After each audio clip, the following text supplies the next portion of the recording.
Hi everybody. I'm going to be talking about milk today because it's such an important part of every household and also because it's all over the internet on why you should not be having milk. So I thought this was just the apt topic. But I'm not here to tell you whether you should have milk or shouldn't have milk, but I'm here to give you enough knowledge for you to decide for yourself whether dairy should be a part of your daily diet or no. Also, I'm not talking from an cruelty perspective, so I'm not going to be advocating anything regarding that.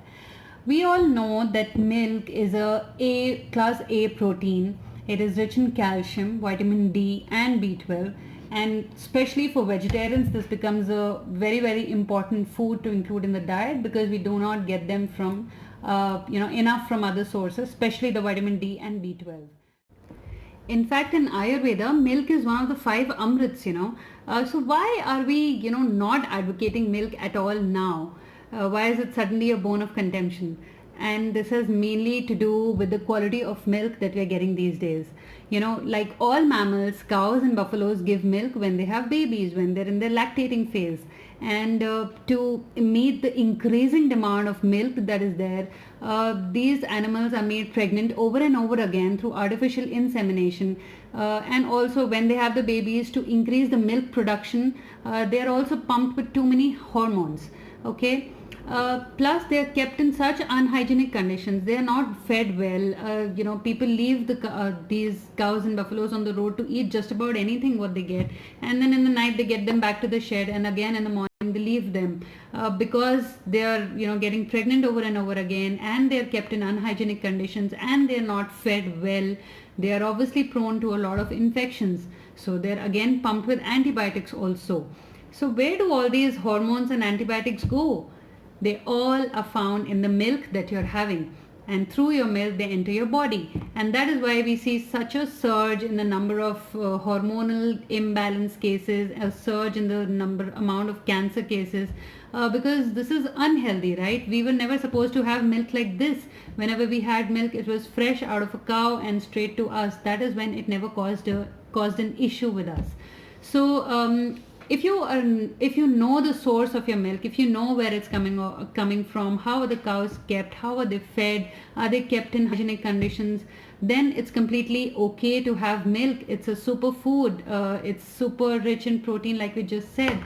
So there is no need of excluding milk if you're aware of the source and you've known the place where the cows are kept.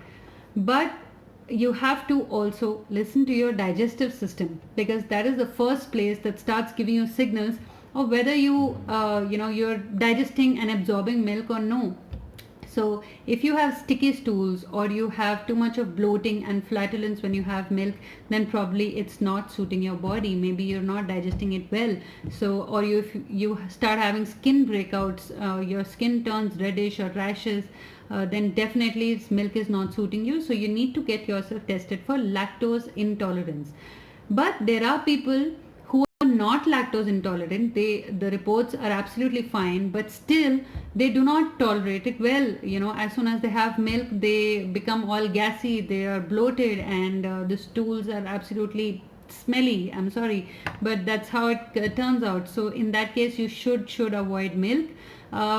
But that said and done, again there are a set of people who can have the fermented milk, which is the yogurt or the curd, in the form of plain curd or buttermilk or chach, but they cannot tolerate milk. And paneer, again they can have it, because you're not having paneer every time. You just have it maybe once a week or twice a week. If that is how you're having it, in a form of fermented or paneer, then it is completely okay. So that is what I'm saying.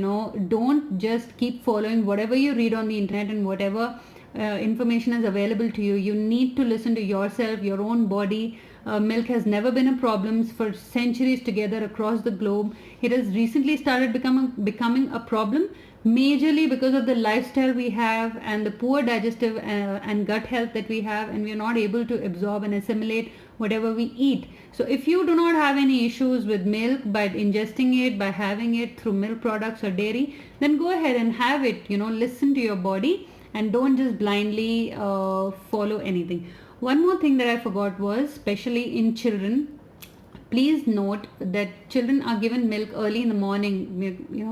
when they're getting ready for school, they're given a cup of milk which is empty stomach. For some children, it does not suit them.